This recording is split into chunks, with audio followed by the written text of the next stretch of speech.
Buenas tardes a todas y todos.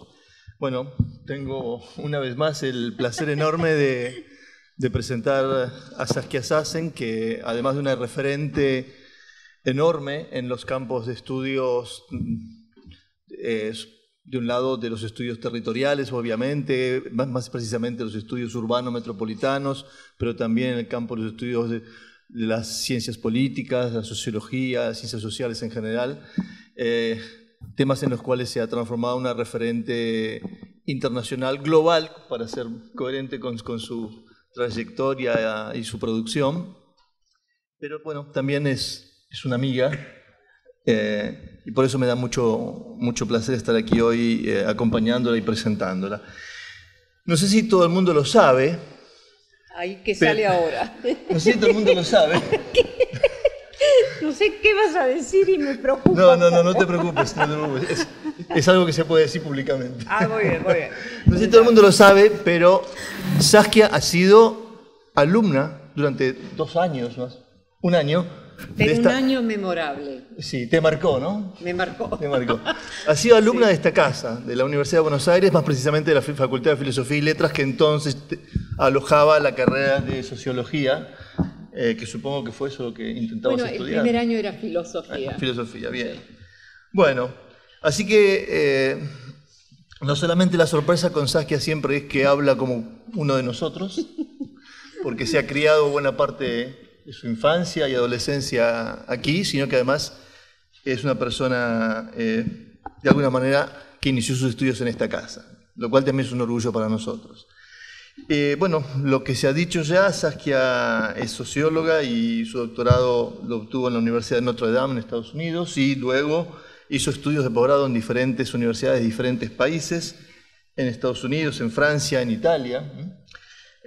Actualmente ella es profesora de Sociología en la Universidad de Columbia y es codirectora del Comité sobre Pensamiento Global, perteneciente a la misma universidad.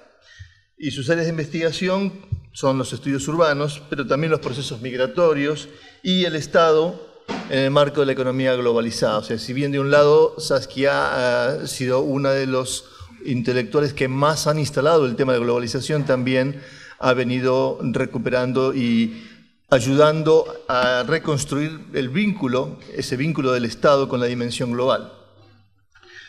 Ha tenido una cantidad de premios, por ejemplo, el más destacado, creo, es la Fundación Ford y el Premio Príncipe de Asturias en Ciencias Sociales, y fue, bueno, galardonada con una cantidad de grados honoris causa, de doctor honoris causa en diferentes universidades, y me acabo de enterar que también aquí, en esta universidad, mañana, y en Córdoba, ayer, hoy, y mañana en la Universidad de Buenos Aires. Los libros, bueno, muchos de esos libros son muy conocidos, obviamente La Ciudad Global, que fue editada originalmente en 1991 por Princeton University y editado en español por primera y hasta ahora única vez por Eudeva, en una edición que tuvimos el placer de preparar, y una edición revisada ya, ampliada en 2001 también por Princeton Press University.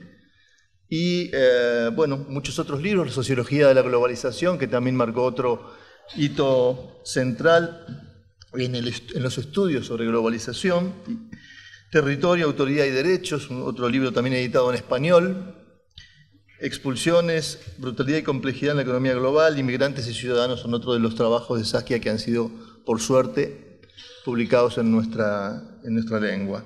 Así que bueno, hasta aquí. Hay mucho más para decir sobre ella, pero bueno, la que tiene que hablar es ella. Yo solamente me voy a permitir hacer unos segundos, proponerles hacer unos segundos de silencio. Esta mañana me enteré una noticia tristísima. Falleció Eduard Soya, que también, junto con Saskia y con David Harvey, para nosotros han sido los grandes referentes de estos temas urbano, metropolitanos, globalización, discusiones sobre posmodernidad, territorio, etc. Así que propongo unos segundos de homenaje a esta figura enorme que fue el colega Eduard Soya.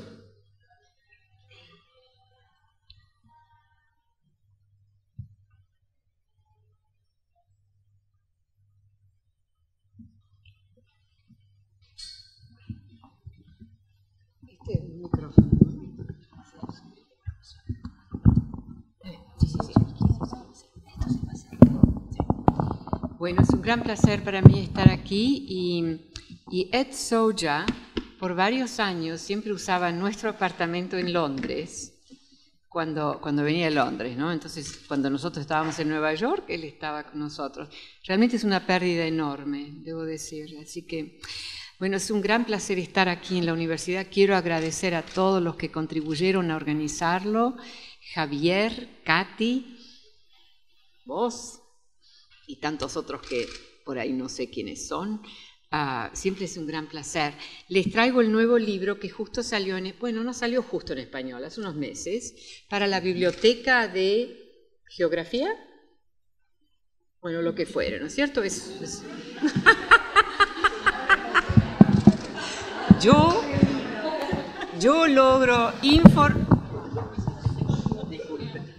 logro informalizar mismo las situaciones más formales. Les aseguro que he estado en situaciones más formales y lo logro siempre. Lo que quiero hablar es dentro de este framing, ¿no?, de ciudades globales, etc. Lo que realmente quiero examinar con ustedes es trabajo corriente. ¿Qué es todo ese ruido?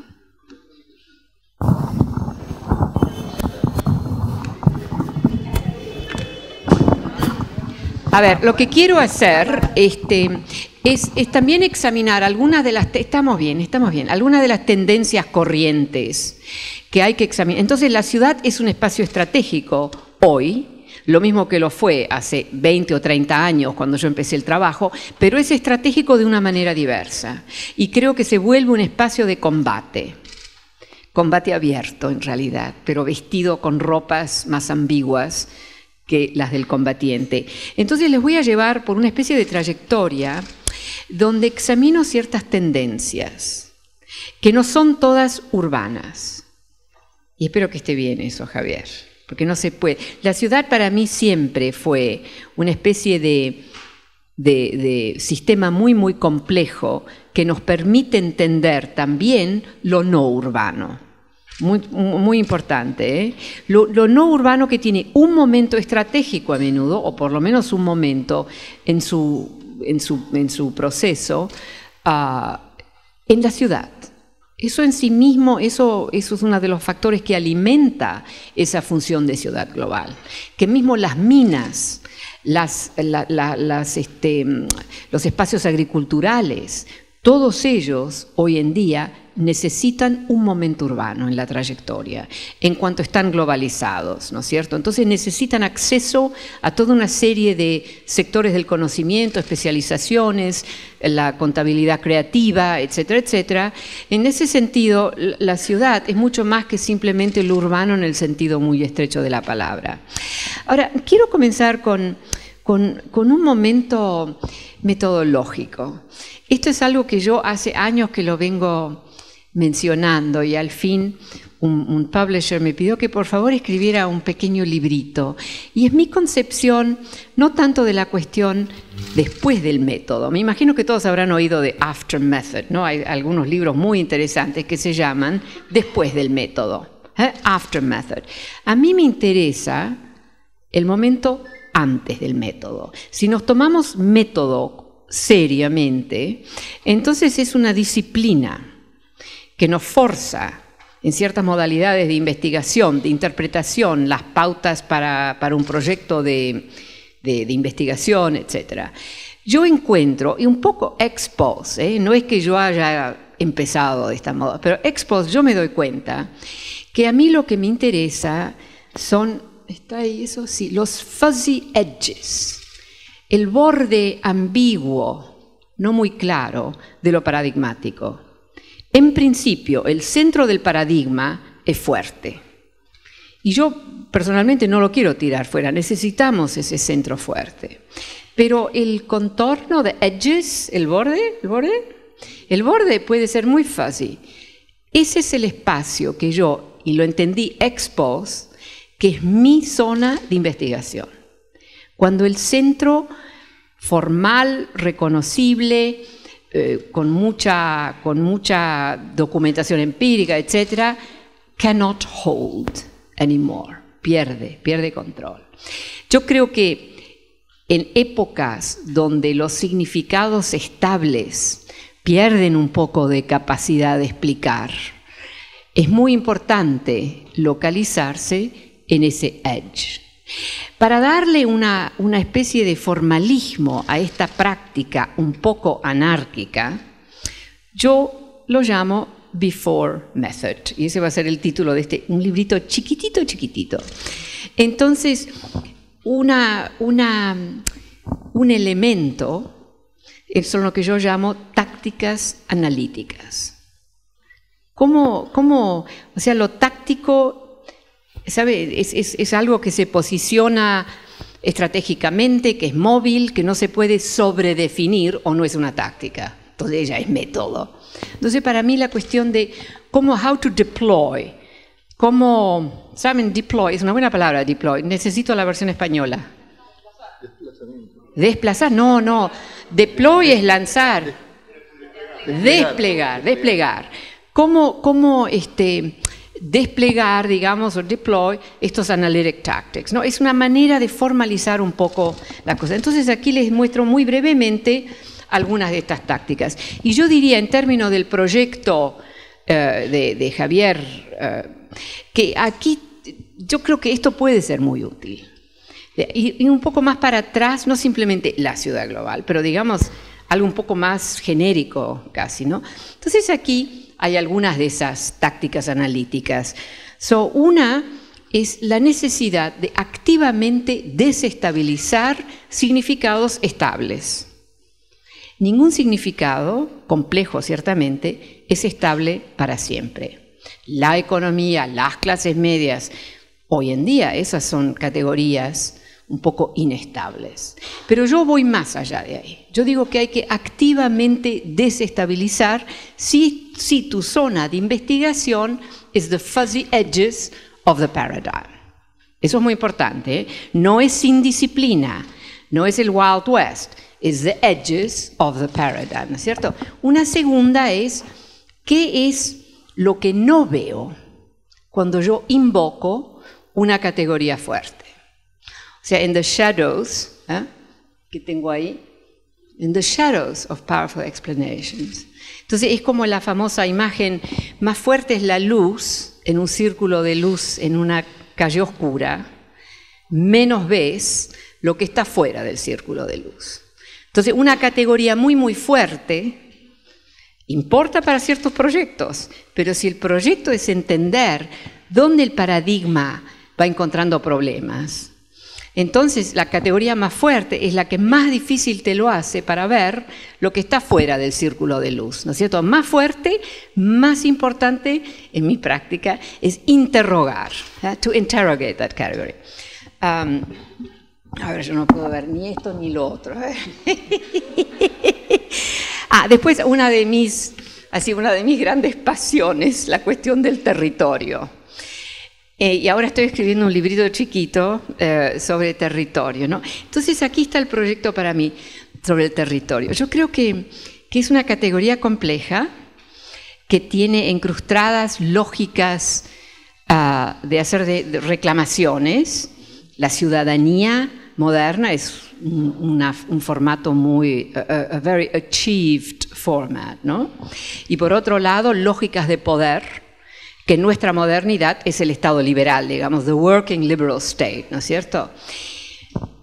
Hoy en día, esta categoría tan compleja que no se puede reducir a land, al terreno, está básicamente tomándose una siesta analítica muy larga. No está trabajando analíticamente, tiene un significado y no importa cuán complejo sea, si es solamente uno, no está trabajando analíticamente. Entonces a mí lo que me interesa mucho, esta es una obsesión que yo sé que vos conocés ya de mí, ¿no es cierto? ¿Cómo podemos recuperar la capacidad analítica de esa categoría territorio? Entonces ahí hay toda una serie de cosas que aquí lo voy a tocar simplemente brevemente, pero ahí la ciudad global, por ejemplo, es también una instancia de una territorialidad que hay que reconocerla como tal. No es simplemente un sistema de poder, ¿no? Entonces, ¿cómo empezamos a usar territorio, que no es tierra, no es espacio, no es space, no es ground, ¿no? Es realmente interesante como categoría. Y nosotros en realidad la inventamos en distintas épocas, en distintos lugares. Bueno, entonces ahora la categoría que quiero usar para lo que viene, lo que les quiero mostrar ahora, que es parte de mi investigación corriente, es la categoría expulsión. Y yo la defino como cuando un proceso, una manera de definirla, cuando un proceso familiar, no algo monstruoso, algo familiar, adquiere un significado muy extremo, tan extremo que nuestras categorías existentes no nos permiten capturarla ya. Un ejemplo creo que es muy claro, simple, cuando la tierra está muerta. Ya no sabemos cómo llamarla. En su plena materialidad se vuelve invisible. Tierra muerta, no cuando se está muriendo, ahí podemos hablar, tierra que se está muriendo. Tierra muerta cruza una especie de borde sistémico y se vuelve invisible. Y yo creo que hay toda una variedad de procesos familiares que a un cierto punto cruzan un borde sistémico y no importa cuán materiales son, las perdemos. Ya no las vemos. Y hay ejemplos, esto no significa que tenés que estar ahí fuera, así todo de fuera, como la tierra muerta sugiere. Por ejemplo, les doy un ejemplo concreto real. Un hombre de Harlem, negro, Harlem en Nueva York, 33 años de edad, que no ha jamás tenido un trabajo, pero tampoco ha estado en prisión ni tiene un récord criminal.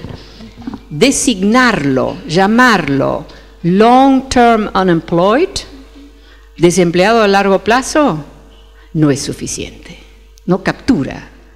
No es simplemente una cuestión de largo plazo de desempleo, hay mucho más ahí que está pasando. Entonces nuestras categorías como que en ese caso extremo no logran. Y yo digo, el systemic edge, y veo toda una multiplicación de estos bordes sistémicos, es ese momento cuando lo familiar, no lo monstruoso, lo familiar se vuelve tan extremo que nuestras categorías conceptuales, estadísticas, de significado, etcétera, etcétera, no logran captarlo. Para mí, lo que estoy describiendo es parte de nuestra modernidad, es el espacio mínimo, no es la gran mayoría. El orden visual que vivimos, nuestras ciudades, por ejemplo, están más bellas que nunca, todas tienen mejores edificios, mejores esto, mejores... Entonces, el orden visual material nos cuenta una historia, ¡wow!, todo está mejor. Y en esa potente fisicalidad de ese orden visual de la ciudad, ¿no? La ciudad así toda, también hay algo que se va perdiendo ahí, hay algo que no vemos. Todo lo que vemos es upgrading, es realmente verdad, no estoy siendo irónica yo, ¿eh?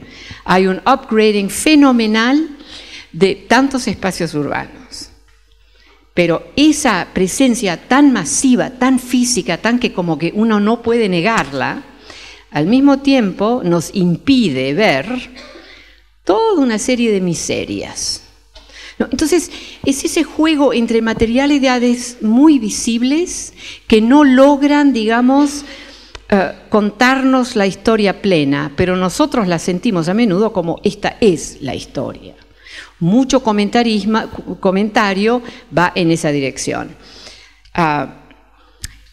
Finalmente, y quiero hacer hincapié en esto, en este momento, en mi práctica, me parece muy importante captar la noción that we make it. Nosotros lo hacemos. Es claramente una observación parcial, una posición parcial. No es plena, porque hay hay historias que heredamos, hay ecologías de significado que vienen hechas de muchas maneras, pero es una manera de navegar con un flashlight muy clarito, unos espacios que tienen tanta mezcla de elementos que si no nos perdemos. Y yo no me quiero perder. Entonces yo digo, we make.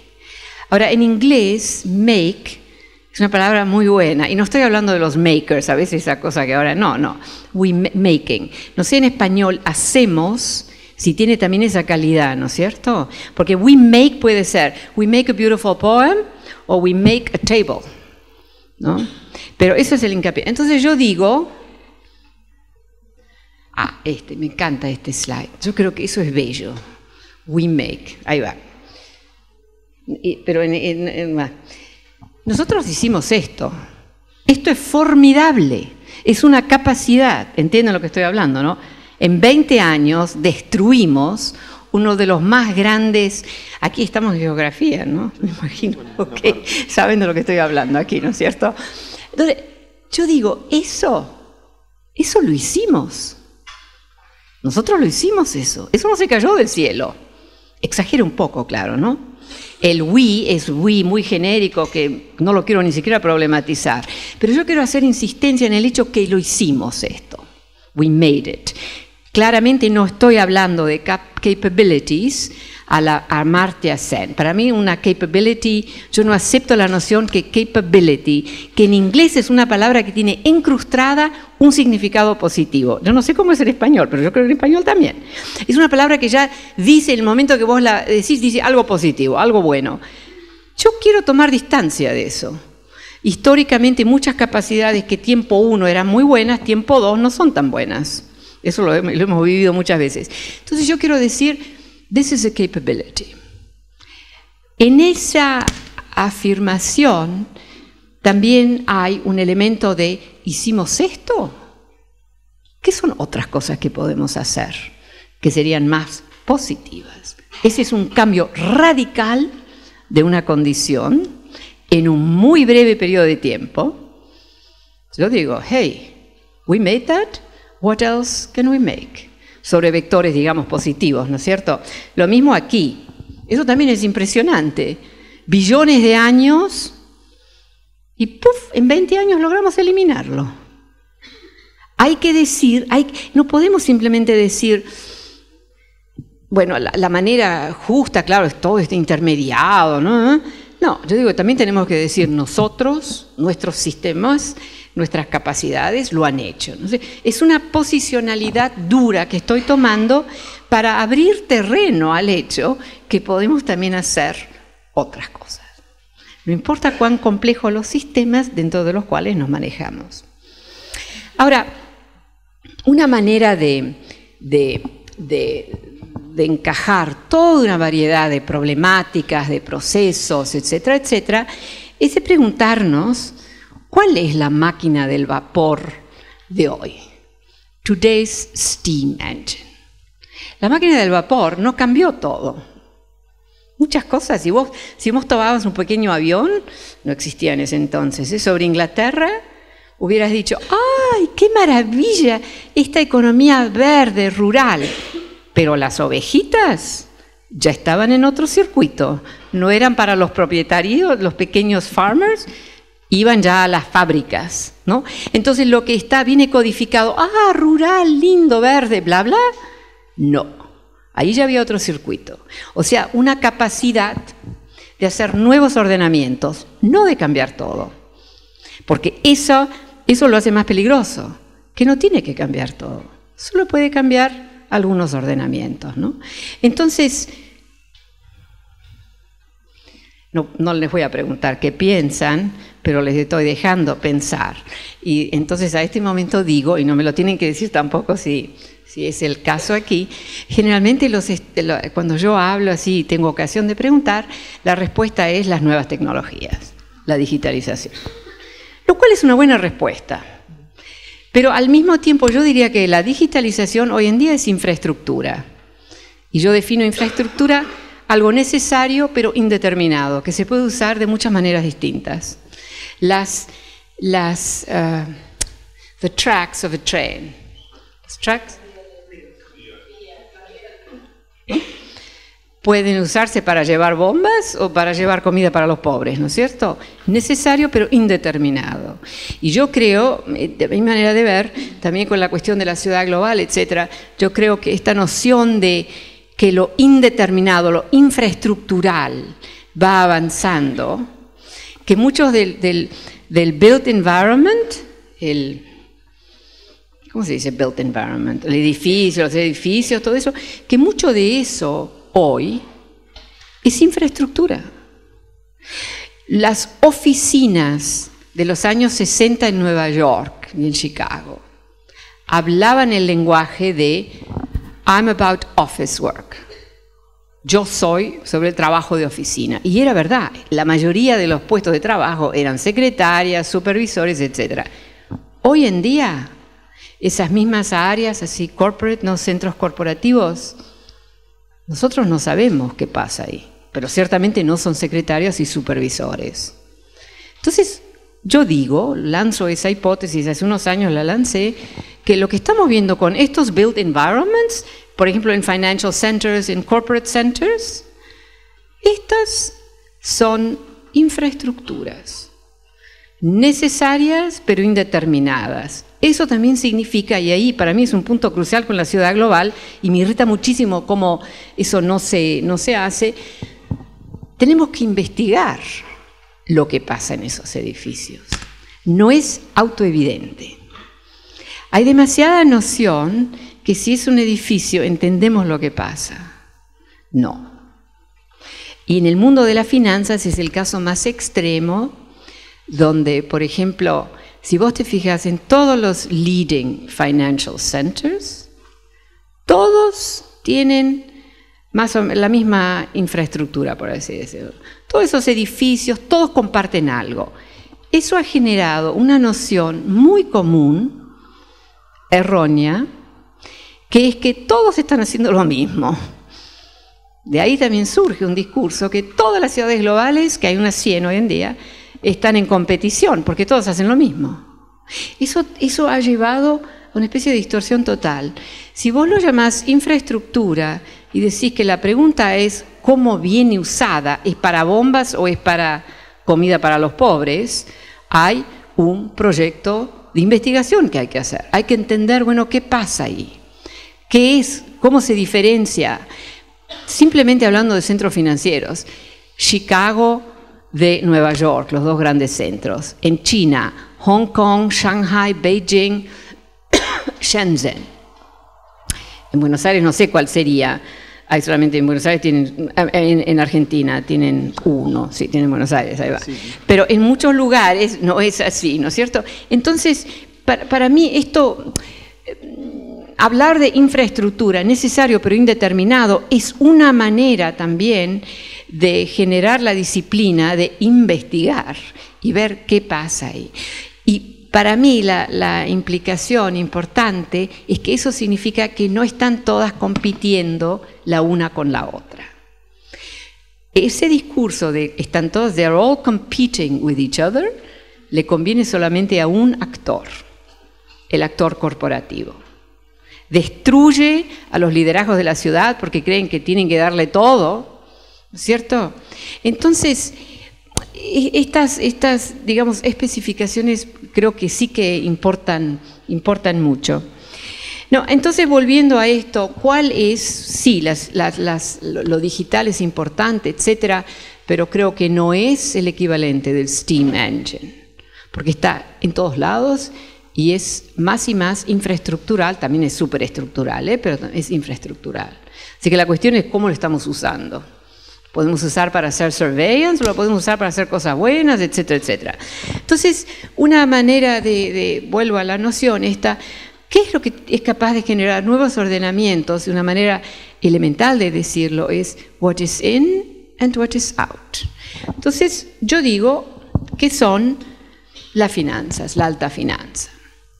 Y la alta finanza, yo les voy a dar unas definiciones. Yo siempre digo, nunca le preguntes a un financiero que te describa lo financiero, porque te va a dar una explicación que no vas a entender nada. e inmediatamente te pone en una posición de subordinación a nivel intelectual, político y de práctica, de contestación, digamos. Entonces, la banca tradicional vende algo que tiene dinero por un interés. Y todos necesitamos eso. La alta finanza vende algo que no tiene. Y ahí reside su peligro. Porque tiene que invadir sectores. Y su complejidad reside justamente en desarrollar instrumentos que son realmente extraordinarios para invadir todos los sectores que quiere invadir. Y esos sectores van de muy, muy complejos sectores a muy, muy elementales. Yo les quiero mostrar un poco. Ahora, la finanza es básicamente a capability, bastante negativa, pero es la capacidad de financializar todo. Los instrumentos más destinados a captar algo, sacar algo, lo que hay para sacar de situaciones muy modestas, los instrumentos pueden ser extremadamente complejos, extremadamente complejos. Uno que les voy a mostrar, que destinado a un asset, un bien muy, muy modesto, tan modesto que había que ocultar el valor de ese bien, 16 pasos brillantes, es la matemática del algoritmo, la matemática de los físicos, nada que ver con la microeconomía, ¿no es cierto? Entonces es un deployment, un despliegue de capacidades extraordinarias para ejecutar una extracción muy elemental. Una vez que extrae, a la finanza no le importa lo que pasa con ese sector. Se acabó. Por eso tenemos tanta destrucción de espacios elementales, económicos, etcétera, etcétera. Hay mucha destrucción hoy en día. Y bueno, entonces, para darles un ejemplo de lo que estoy hablando, todo lo que quiero que se fijen aquí es la curva. Esta curva de crecimiento, ¿la ven? O sea, es de 2001 a 2007.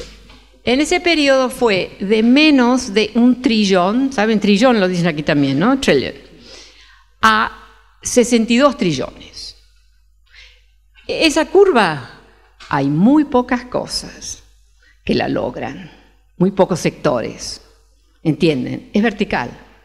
Eso significa que son órdenes de magnitud. Eso no es simplemente más, eso es otra cosa.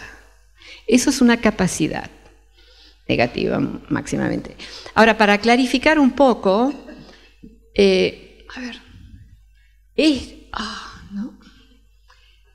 esos 62 trillones eran más a ese punto, en esa fecha, que el global GDP de todas las economías. Eso es fácil para la finanza, no es tan difícil. Más interesante quizás es el hecho que esos 62 trillones eran solo 10% del valor total de la finanza en ese momento. Y la finanza que se mide, la medida estándar es outstanding derivatives. Outstanding, no importa. Que era 600 millones. 600 trillones, nunca con millones, nada, trillones. Entonces, cuando yo veo esta figura, yo sigo preguntando, haciendo preguntas. Una pregunta que me hice en este caso, por ejemplo, para darles una imagen, esto es una zona de combate. Para mí investigar es una zona de combate. Algún obstáculo que hay que combatir, hay que seguir. No es simplemente, encontré el dato. No, Entonces, una de las cosas que yo me pregunté en ese momento, lo hago cada año, pero para quedarme con este ejemplo, ¿cuál era el valor global de currency? O sea, toda la moneda producida por las bancas centrales del mundo, porque eso es dinero. Eso es lo que podemos llamar el dinero en circulación en el mundo. En ese momento era 250 trillones. Finanza, un valor de más de 600 trillones. Eso ya te dice que la finanza no es sobre el dinero. Si dinero es algo como currency, ¿cómo se dice circulante? Moneda circulante. Ahí va. Entonces, esta es otra cosa que no la voy a... Entonces, ahora les quiero mostrar un caso de la capacidad que tiene la finanza. Porque recuérdense que yo estoy hablando de entender a capability. No la finanza, no, una capacidad que es extremadamente destructiva, pero que es capacidad. Entonces, aquí les doy un ejemplo de cómo, del encuentro de dos cosas, un mundo de complejidades extraordinarias, un instrumento que se desarrolló, que llevaba 16 pasos muy, muy complicados. Todos, es la matemática, repito, de los físicos, nada que ver con la microeconomía, para extraer un cierto tipo de valor de un asset, un bien extremadamente modesto. Ahora, esto hay mucho, se ha escrito mucho, yo he escrito mucho sobre esto, no quiero detenerme en el detalle, pero lo que se necesita saber es que, número uno, en Estados Unidos el 70% de la gente tiene propiedad de su propia casa, por bien o por mal. Yo no digo que eso es una cosa buena, pero ahí está. 30% que no tiene propiedad, en una cultura donde tener la casa, propiedad, es muy importante, piensan que no pueden tener una casa, son pobres. Hay mucha pobreza en Estados Unidos, lo saben, ¿no es cierto?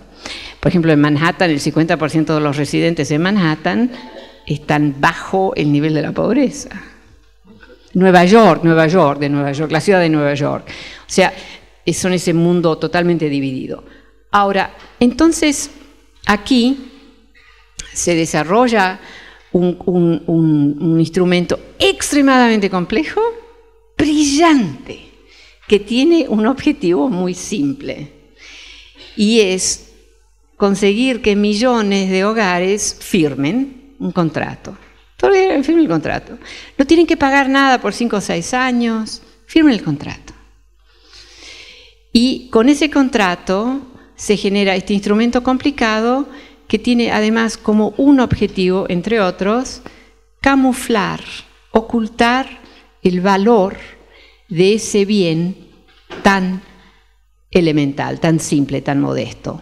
Porque eso hubiera sido un desastre para el objetivo, que son los grandes inversores, que les estaban diciendo al mundo financiero: por favor, dame algo que no es un derivativo basado sobre una tasa de interés, dame algo real. Bueno, se los dieron. 14 millones de contratos se hicieron. No sé si ustedes ya leyeron eso, no quiero repetir, pero eso es una explicación breve. Este es el resultado. Una historia brutal. Los datos vienen de la banca central. Esta es una historia que se está repitiendo en más y más países. Estados Unidos es la vanguardia aquí. Entonces, estas son figuras de foreclosures.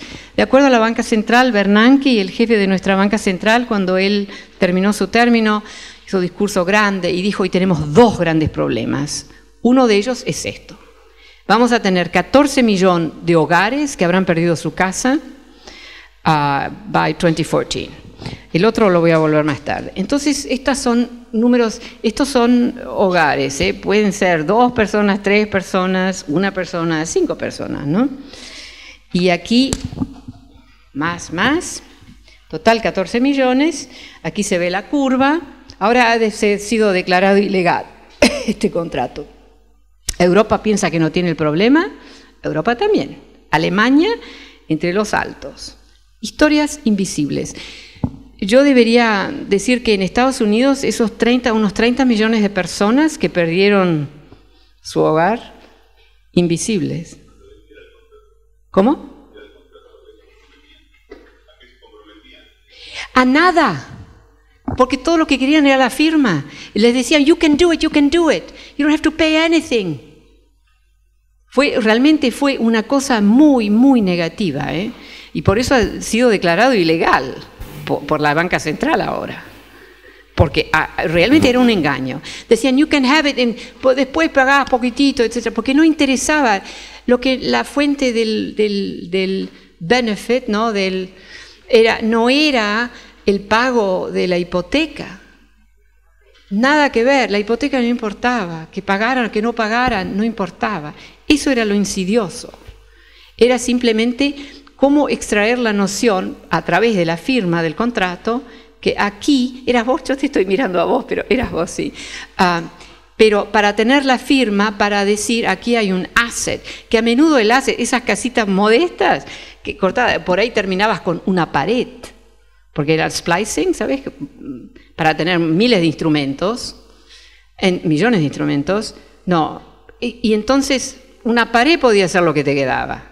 O sea, la cuestión, el desafío, parte de la complejidad era ocultarlo. Así que realmente una cosa muy problemática. Ahora, en Alemania, estos son hogares, En el libro tengo más, para más años, pero el caso peor en Europa es Hungaria, donde 1 millón de hogares, Hungaria es un país chiquito, 1 millón de hogares, ¿qué? ¿Qué dije? Hungría, ahí va. Entonces, 1 millón de hogares, Latvia es otra que no está aquí, 360.000, estos son países muy pequeños, esto es una destrucción extraordinaria. Ahora, en Estados Unidos tenemos ahora ciudades, tent cities, que gobiernos municipales lindos, ¿no?, han generado estos tent cities, que son las mismas carpas del mundo de refugiados internacionales, carpas azules. Entonces están en las afueras de las ciudades. Yo les muestro a mis estudiantes, yo tengo un vídeo, les muestro a mis estudiantes, no lo pueden creer. Y hay un vídeo que yo muestro donde vos ves que alguien está tratando de salir, y yo paro el vídeo y les digo, ¿quién crees que va a salir? Y casi siempre dicen o un inmigrante ilegal o dicen un negro. No, sale un anglo vestido con una de estas camisas que tienen el Lacoste o no sé qué, beige, pantalones beige, o sea, ¿sabéis? Toda la cosa de la clase media, etcétera, ¿no? Ha habido mucho clase media. Por unos años, ahora lo han eliminado porque no lo quieren. En Silicon Valley, el campamento más grande de homeless, gente que perdió su hogar, estaba en Silicon Valley.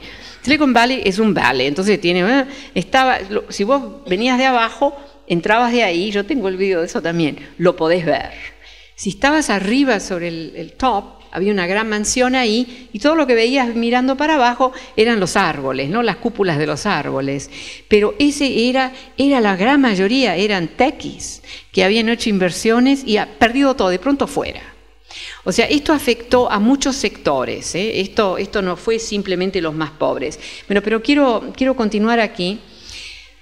Ahora, un resultado, y esto tiene significado, es relacional el significado, con lo que les voy a decir ahora. Un significado es tierra urbana vacía. Tenemos mucho de eso. En Estados Unidos hay toda una serie de barrios vacíos. Están las casas vacías, las van a destruir porque muchas de esas casas no son ni siquiera de alta calidad. Y ahora le vemos otra dimensión, que esto es parte de un proyecto que estoy haciendo que llamo Who Owns the City. Y esto, aquí les muestro simplemente algunos. Esta vez anual, solamente la propiedad, comprar propiedades, nada de site development, no desarrollar, que eso a menudo cuesta mucho más. Y eso son cosas, por ejemplo, en Nueva York, total investment era 55 billones, ¿no? Eso es anual. Justo recibí los números del mediados del 14 al mediados del 15, el total para las 100 ciudades más activas en esto es 1.3 trillones. Estos años que muestro aquí, este año mid-2013, mid-2014, es a 600 billones, así que eso va en salida, va en aumento. Ahora, y aquí se ve la curva, no hay lugar para hacer los 100, pero es toda una mezcla de ciudades. Esto es algo que se lanza en el 2008, la crisis, que de pronto comprar tierra, porque lo que están haciendo es comprar tierra urbana, eso no es comprar el edificio, eso es comprar tierra urbana. Y es todo corporativo y la inversión mínima, ya lo dije, son 5 millones. Así que no son casitas cute little apartment in the village, no es eso. Entonces aquí es extranjero, foreign investment. Ahí Londres es totalmente... Y yo francamente creo que sea foreign, que sea extranjera la inversión, o nacional, no importa, no hace diferencia. Lo que importa es que es corporativo. Y fíjense en algunas de las tasas de aumento. Fíjate, Ámsterdam, mira, 248%. ¿Ves? Ámsterdam, la pequeña Ámsterdam, se han comprado toda una serie. Los chinos han comprado mucho, pero esto no es contra los chinos, como digo, es corporate. Ahora, la lista de los 100 es bastante interesante. Una viñeta para contarles en Londres. O sea, mucha gente dice, bueno, es la gentrificación. Sí, claro que gentrificación también, pero eso son esas categorías que son invitaciones a no pensar, como decía el mismo. La gentrificación, sí, todo explicado. No. Entonces, les cuento una historia. Los qataris, ¿no? Los royals de Qatar, tienen mucho dinero. Ellos ahora tienen más propiedad del centro de Londres que la reina de Inglaterra. Eso no es gentrificación, es otra cosa. Además, ninguno de los dos me preocupa. ¿Sabes lo que te digo? Ahí no. O sea, no pasa nada. Pero, entonces, una pregunta que uno tiene que hacerse, y la ciudad, como ahora ven que llegue a la ciudad realmente se vuelve un espacio estratégico a través de una nueva modalidad, ¿no es cierto? Y quizás debería decir un poco más. Para mí, la ciudad es un sistema complejo, pero incompleto. Y en esa mezcla de complejidad y lo incompleto yace su capacidad de sobrevivir muchas sistematicidades mucho más formales y cerradas, con mucho más poder, gobiernos, reyes, grandes corporaciones, pero a través de la historia las ciudades siguen sobreviviendo toda una serie de sistematicidades que son mucho más poderosas. Entonces ahí hay algo muy interesante. Ahora, la pregunta para mí entonces hoy se vuelve, ¿esa mezcla de lo complejo y lo incompleto viene amenazada cuando tenemos este tipo de inversiones que yo mencioné, que significa implantar megaproyectos generalmente a la larga? Donde por ahí había pequeña calle, un tejido urbano un poco viejo, etc. ¿Saben? Entonces, para mí hay una amenaza profunda en esta nueva época. Ahora, yo, como les decía, yo siempre me interpelo, ¿no? Digo, bueno, ¿y qué? Yo digo, ¿cuál es el nivel así más básico, ground level? Esta es una categoría que la trabajo mucho en el libro Expulsiones.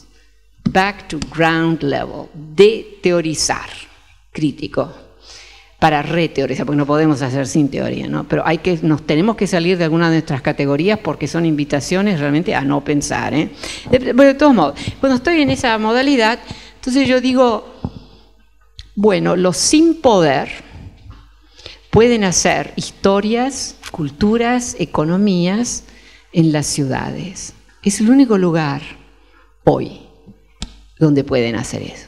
El único lugar donde hay un espacio frontera, digamos, un encuentro entre actores de mundos diversos para los cuales no hay reglas establecidas para organizar ese encuentro, es la gran ciudad. Las plantaciones hoy, que en un pasado fueron los lugares donde los sin poder podían hacer una historia, porque esa masiva concentración, ¿no es cierto? Las plantaciones hoy, las minas, son militarizadas.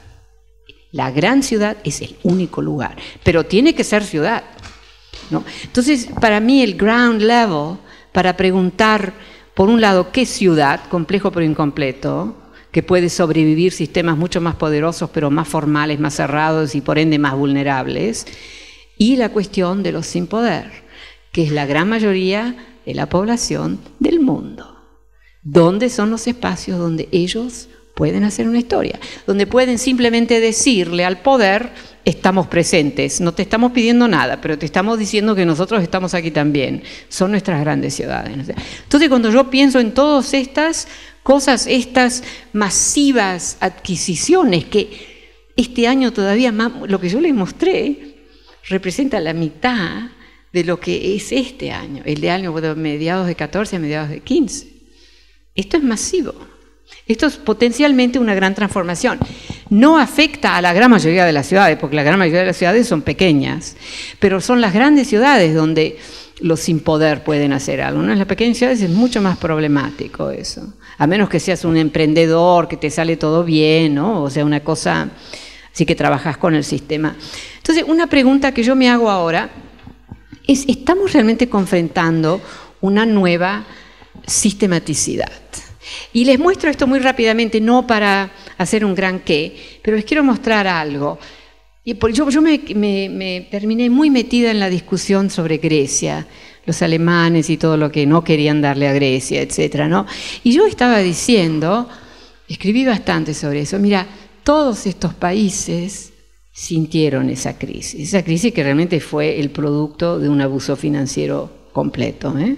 Ahí no cabe duda. Y los gobiernos nacionales que no supieron cómo responder y dieron dinero a las bancas. Entonces, todas. Porque decían siempre, Grecia, caso excepcional. Sí, cada país es un poco distinto. Y Grecia es excepcional especialmente por los oligarcas, ¿no? Que sacan y nunca pagan impuestos ni nada. Los oligarcas, se entiende, ¿no? Esa frase. O sea, bueno, que están todos en Londres y por ahí. Entonces, la gran diferencia es Alemania. Y esta línea roja, ahora Alemania también está, porque eso realmente es una crisis sistémica que hemos vivido, que estamos en eso, que pasan regularmente además. ¿Cuál es la diferencia de Alemania? Hago un minuto de silencio para que todos puedan tratar de pensar su propia respuesta. Es el sector manufactura más especializado que todos necesitamos, máquinas que hacen otras máquinas. Eso le permitió a Alemania, de una manera que todos los otros países ricos europeos no. O sea, yo creo que eso también es bien importante, porque el sector manufactura es un sector que genera distribución, es distribuido. Que las finanzas, ¡pum!, todo se va. Y las finanzas puede seguir, it can thrive, ¿no? Puede, con un espacio de destrucción total. Cuando el sector consumo dominaba nuestras economías después de la Segunda Guerra Mundial, eso también era un sector distribuido, porque significaba que el consumo de cada individuo o hogar importaba. Entonces tenés los sindicatos que ayudan, tenés toda una variedad de cosas, ¿no es cierto? Medidas del gobierno para que la gente pueda comprar su casa, pueda comprar sus heladeras y sus no sé qué. Entonces, y eso hoy no lo tenemos. Hoy el sector dominante es las finanzas. Debo decir que a menudo me preguntan, entonces, ¿cómo destruimos a la finanza? Es muy difícil, porque es tan intermediado, pero yo también digo, no es capaz ese sector tan poderoso de autogobernarse. It brings itself down regularly, ¿no? Y ahora estamos en eso, está un poco en caída. Bueno, quiero ir terminando aquí. Continuando con la cuestión de la New Systemic. Aquí es lo que importa. O sea, esto es, les doy el ejemplo más extremo, que es Estados Unidos, etcétera, corporate profits, bla, bla, no importa. Aquí ves, esta es la época cuando yo estoy estudiando la ciudad global y veo que hay realmente un cambio en la curva de captura por parte del sector corporativo. Entonces, mirá cómo sube, es increíble, eso es lo que yo estaba analizando, ¿no? Entonces viene la crisis, una caída agudísima, les duró unas 2 horas, yo exagero, pero después de la crisis, más alto. Al mismo tiempo que toda una grande parte de la economía está hundiéndose, ¿no es cierto? Pero más. Este caso es todavía más. Aquí la crisis duró media hora, ¿no? Entonces, mira, más. Esas son las tendencias problemáticas. De ahí sale esta noción de una new systemics, ¿no? Que vas en una dirección y vas en otra dirección, que parte de que van en direcciones opuestas. Y todos nuestros estados, hay alguna excepción, se vuelven más pobres. Y mismo Alemania, que es una economía admirable, mira, de una deuda, as percentage of GDP de 13% al, ¿qué tenemos aquí? No, 13, ahí va, al 44. Ese es un cambio, eso es un... O sea, Alemania hay ciertos proyectos de infraestructura a nivel nacional que los pudo hacer hace 20 años, hoy no los puede hacer. Los puede hacer. Esos son datos muy importantes. Aquí estos son 100 años de historia americana. Esto va hasta el censo del 2009, 2010, ¿no? 100 años de historia americana, historia de injusticia y de alguna justicia. En una línea, yo encuentro esto hermoso. Para mí, this is beautiful. Mi hijo, que es un artista, no está de acuerdo conmigo, pero no importa. Entonces, mira, esto es los años, ¿no? Los años del 1917, aquí viene el 10%. Esto es solamente earnings, no es wealth, no es riqueza heredada. Tienen el 47%. Eso excluye, repito, otro tipo de riqueza que también tienen, ¿no? De todo lo que se paga en términos de earnings a todos los trabajadores. Imagínate, después vienen las adorables décadas del keynesianismo, altamente imperfecto, bien cierto, pero ahí baja esa porción baja a 33%. Eso te permite inferir, porque es por inferencia, que aquí otros sectores crecieron, ¿no es cierto? Que es la gran clase media, modesta, y la clase trabajadora próspera. Y aquí, esto es lo que yo estaba diciendo cuando hacía mi Globosity, nos estamos saliendo de eso y nadie me creía, porque el orden visual de las ciudades, toda la gentrificación, decía, todo va mejor. No. Aquí, y esto se ve, ¿entienden? Hablé demasiado rápido, ¿hoy me entienden? Okay. Mira, aquí aquí ves, esto es lo visual. Aquí las élites, las nuevas élites, 20% es mucho, 20% de... y aquí hay 40% que no vio ningún cambio casi. Plus 10, ahí es plus 16, plus 25. ¿no? Es invisible. Estos son invisibles, estos son altamente visibles porque dominan el espacio urbano y el espacio urbano tiene su propio lenguaje, ¿no es cierto? De hablar, de decir, casas que eran casas destruidas, ahora todas reconstruidas. Ustedes lo han visto en Buenos Aires también, ¿no es cierto? Entonces, y aquí hay otra, está bastante interesante también, ratio of 1% wealth to median wealth, ¿me entienden? Mira, todo así, bla, bla, bla, bla, 2004, y ahora sigue yendo. Esa divergencia, o sea, es realmente una sistematicidad que te da una especie de divergencia. Yo iba a hablar sobre esto en The Shadows of Urbanization, pero no lo voy a hacer, que son los land grabs, ¿no? Saben lo que estoy hablando, water grabs, ¿eh? Entonces, y la tierra que se está muriendo, mucha tierra se está muriendo, que vamos a tener más. Y quería terminar con la cuestión del surveillance. Yo estoy segura que ustedes no tienen eso aquí en Argentina. Lo que les voy a mostrar está todo en el dominio público. Si no, yo no lo mostraría. Yo trabajo con datos que no están en el dominio público. Pero aquí lo que les muestro es el dominio público. Ahora, ¿cómo llegó al dominio público? Es una pregunta válida que me pueden hacer, ¿no es cierto? Mr. Snowden...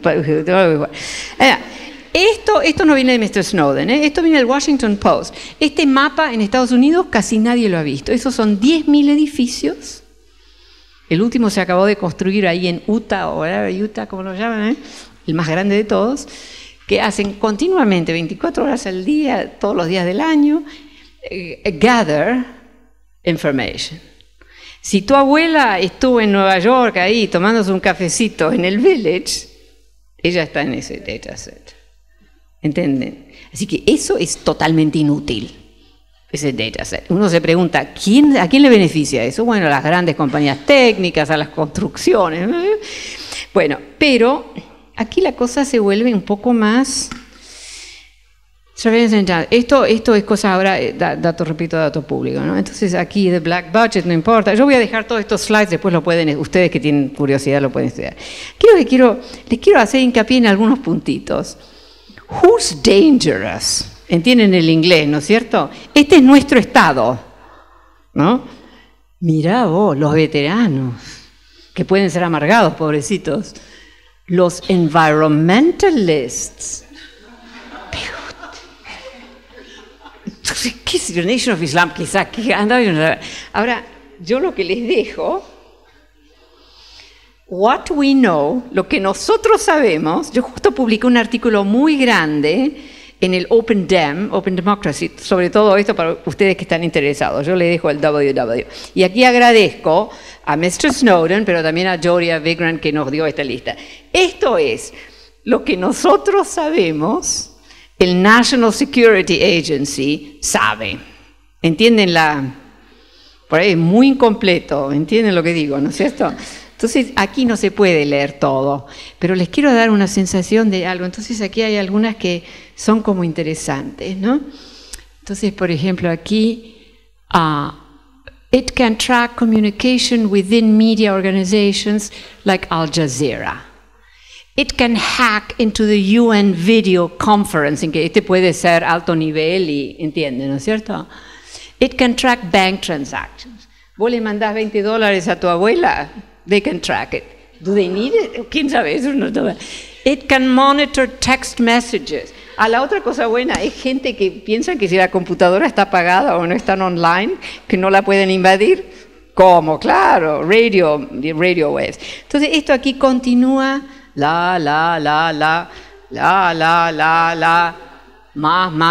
más. Bueno, se acabó. Y ahora en Europa han lanzado toda una... No importa, pero les quiero continuar. Ahí se acabó. Bueno, se acabó. Muchas gracias.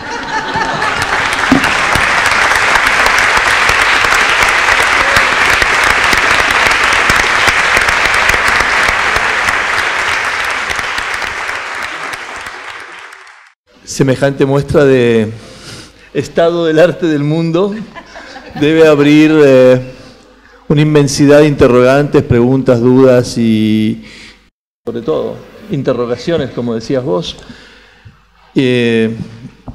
tanto por las cuestiones más metodológicas que nos regalaste, cuanto por estas realidades terroríficas y aterrorizantes que nos acabas de mostrar. Entonces, bueno, hay un espacio para algunas preguntas, no pueden ser muchas, pero bueno, de pronto algunas preguntas. Vamos ahora a juntar varias preguntas y después la respuesta a todas las preguntas juntas, ¿verdad? ¿Sí? Más o menos. A ver.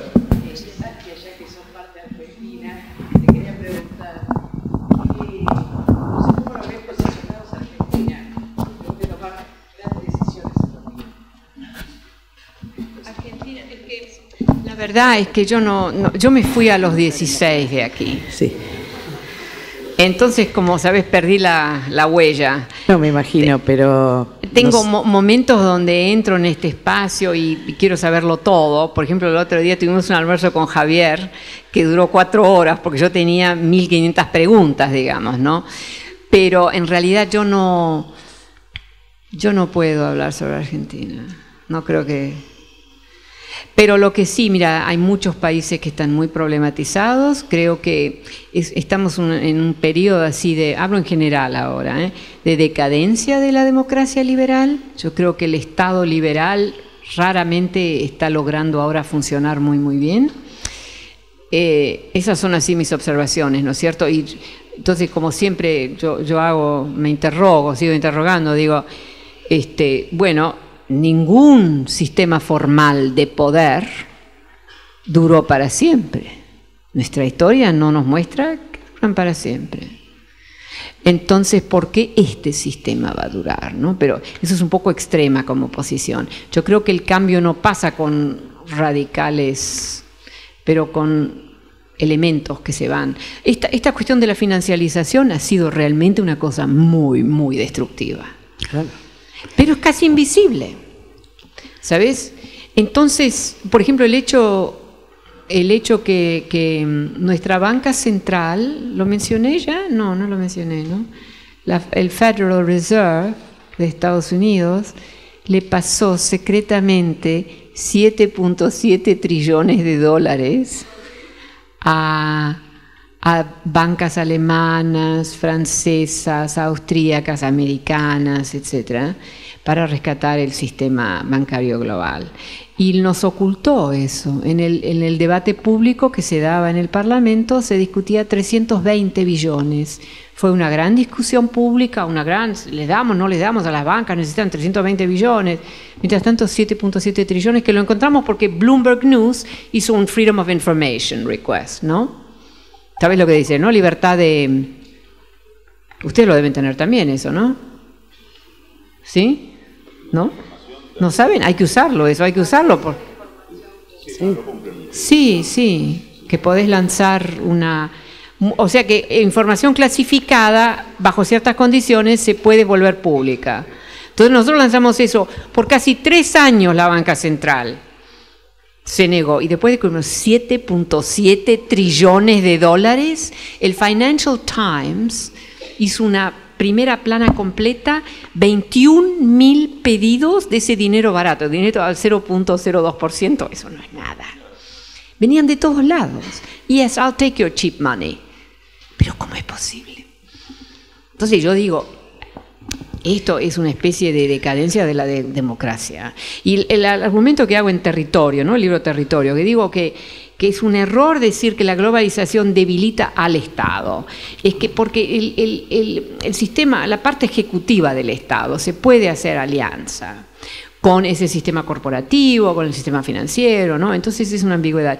Pero no te puedo contestar la pregunta sobre Argentina porque ustedes tienen una historia muy peculiar además, ¿no? Porque lo que Perón lanza cuando entra Perón, Evita Perón, estoy hablando de la época, es una movilización extraordinaria, eso no pasó en todos los países, ¿eh?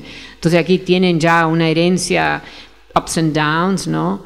Es una historia tan peculiar que no... Claro, no, yo te hablaba de este momento cuando vos hablaste del derrame que hace el consumo, que lo estamos viviendo, cuando vos hablas de crear tecnología, que estamos teniendo satélites, es decir, este tipo de cosas que pareciera que otras cosas se empalidecen, que no lo podemos analizar aquí, ¿no es cierto? Sí. Es decir, bueno, volvemos al tema del poder de los medios, que acá se discute mucho, y a las agencias estas que vos decís que evidentemente propagan ciertas informaciones, ¿no es cierto? También de lo que ellos saben de los países latinoamericanos, que en realidad no conviene que hagan las cosas, ¿no? Bueno, te dejo tranquila.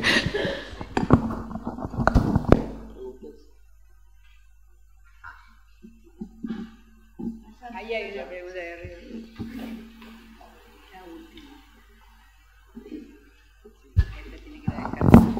Una consulta. La restauración capitalista en los países socialistas, tanto en China como en la URSS, ¿pueden haber incidido en este gigantesco proceso de mercantilización del habitar y de las ciudades y de la construcción?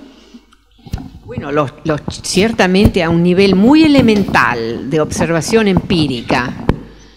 Sí, los chinos están comprando una barbaridad. Se compraron el centro de Australia, lo saben, ¿no? Un pedazo de Australia se compraron, que es tan grande, no me acuerdo cuál es el país que se dijo, es enorme. En Estados Unidos, en Nueva York, yo no estoy criticando a los chinos, pero es que son tan dramáticos que a este momento, como no hablar de ellos, pero en Nueva York se compraron una parte de la ciudad que es enorme, dicen subutilizada, porque tiene pequeñas fábricas, pero muy state of the art, pero todas cosas chiquitas, artistas que ya no pueden vivir en Manhattan, etc. Atlantic Yards, es enorme, un espacio enorme. Se lo compraron y van a eliminar, todo lo que está ahí y generar 14 enormes torres de apartamentos de lujo. Entonces yo siempre digo, eso desurbaniza, agrega densidad, pero en realidad desurbaniza la ciudad. Pero entonces, mira, yo creo que los chinos están comprando activamente, también han hecho ustedes, geografía está aquí, ¿no? Yo hace 2 años empecé a traquear por casualidad construir de tierra en el océano, ¿no es cierto? ¿Saben lo que estoy hablando, no es cierto? Que es impresionante eso. Dubái, no, en el océano. No, estoy hablando de los chinos, en el mar chino, al edge de ese mar donde está disputado, sobre un reef, que la mayoría de parte está ocultada por agua, empezaron a depositar cemento. Yo tengo imágenes de eso, tengo slides, por ahí los encuentro ahora, pero es impresionante. Pero un proceso vos te das cuenta de toneladas de cemento, concreto, no sé, y ahora ha aparecido, y eso van a hacer un huge, quieren expandir su territorialidad, su territorio. Dicen, esto ahora es tierra firme, como se dice así. Entonces, los chinos no tienen vergüenza, por así decirlo. No, vos me preguntaste una pregunta seria, ¿no? Pero este es un elemento. Ahora, yo digo, a mí en realidad yo tengo una cierta alianza con los chinos. Yo voy mucho ahí, siempre me traducen todos los libros. Eso es secundario, pero... No sabés lo que si te modifican el texto. No, pero, y esta es anécdota. Otra vez, no te estoy contestando tu pregunta seria, pero permítanme. Pero entonces, ahora de expulsiones, los taiwaneses publicaron su propia versión china y los del continent no su propia. Entonces, por la primera vez voy a poder comparar cómo logran traducir diferentemente por ahí algunos de mis conceptos teóricos, ¿no es cierto? Es bien interesante esto. Se negaron a usar la misma traducción. Pero, mira, yo creo que China es un país muy, muy excepcional en este mundo, en este momento, ¿no es cierto? Y una de las cosas que hemos notado, empieza con África, que todos lo sabemos, pero lo hacen de una manera distinta. En África se traían todos sus trabajadores, instalaban un hospital, porque todos los trabajadores chinos se enfermaban en África con el calor, pero así lo hacían. Y generaban todo lo que ellos necesitaban. Toda la infraestructura que necesitan la producen. Y cuando han exhausto lo que querían extraer, se van, pero dejan detrás hospital, rutas. Entonces muchos de los africanos dicen que los chinos saben cómo hacer development. En Brasil, ¿sabes la historia? En Brasil, en Río, han comprado un espacio de mina para metal, iron, y han construido una nueva ruta a Río y un nuevo puerto para la extracción de ese iron ore.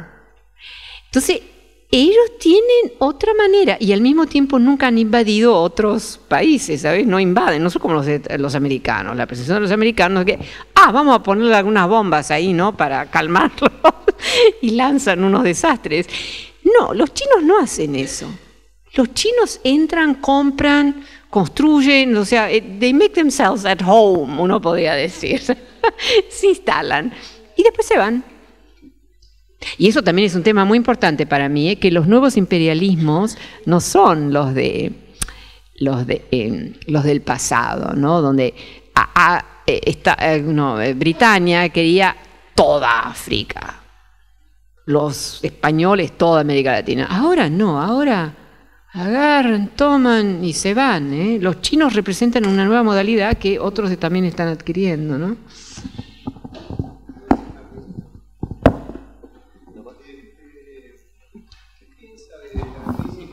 Hablo fuerte.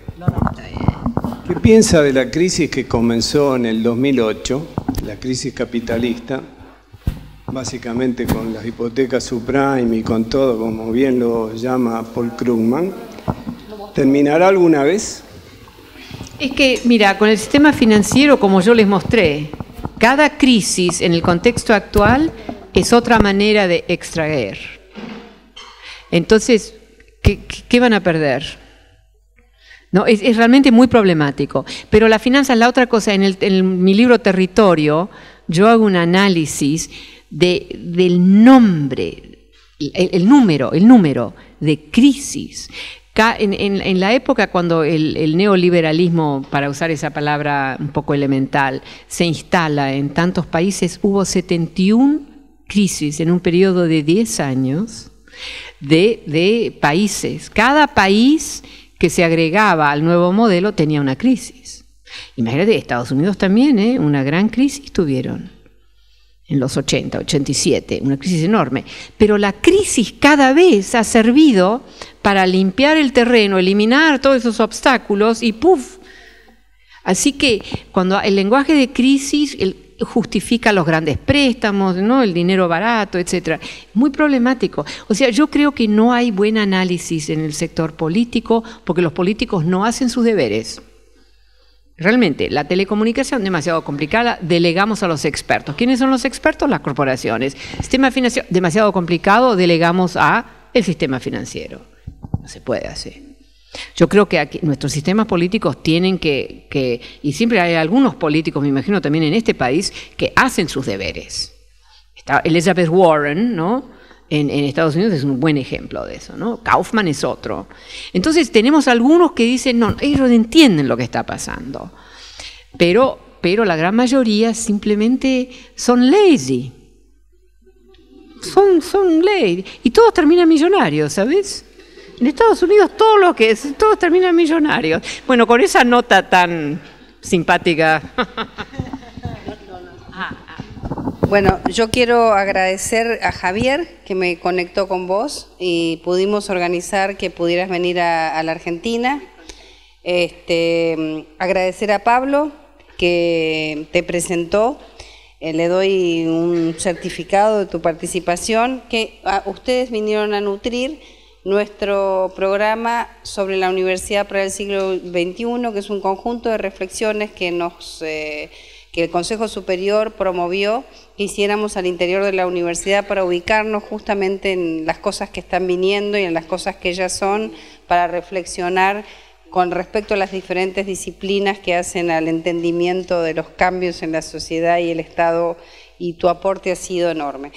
También tenemos un pequeño diploma de participar en esta conferencia. El mayor diploma lo vas a recibir mañana de manos del decano de la Facultad de Arquitectura y Diseño. Él dice de diseño porque, bueno, el otro más importante lo recibís mañana. Este es un pequeño.